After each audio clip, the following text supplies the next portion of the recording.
Every attack triggers a defense. That is instinct, that is human nature. When someone attacks your tribe, your identity, or where you come from, the most natural response is to defend yourself. Nobody has to teach you that. Your body reacts even before your mind finishes the sentence. Defense is automatic. But here is where we must slow down and think. There's a difference between defending yourself and becoming the same thing you're responding to. And too often, we confuse the two. When an attack on our tribe is met with an attack on someone else's tribe, it may feel like balance, it may feel like justice, but the reality is it is not defense, it is replication.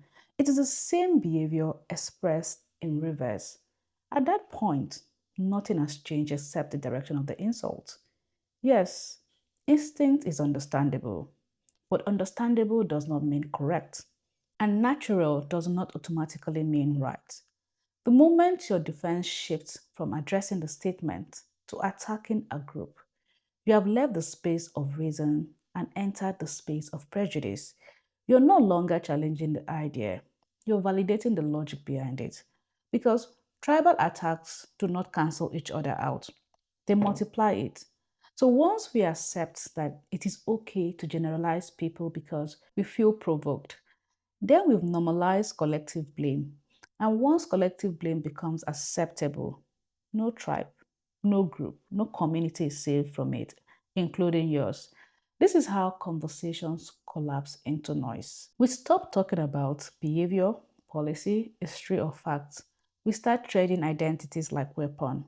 And in that space, truth does not survive.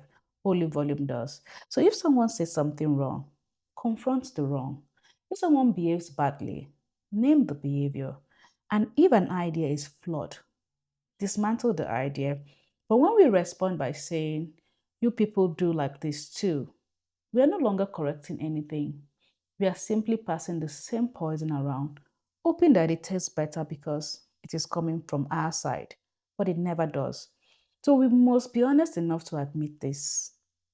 If tribal attacks are unacceptable when they are directed at us, then they do not become acceptable simply because we are the ones delivering them.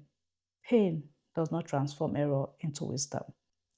So choosing not to attack a tribe in return is not weakness, it is discipline, it is clarity.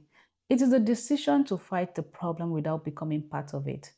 Defense is human, reflection is maturity, and progress begins when we learn to separate the two. So, yes, defend yourself. Defend your values, not your ego. Defend the truth, not tribal pride. Because the moment defense becomes imitation, we've already lost the argument, even if we win the applause. It is the truth at a time. Take care and have a nice day.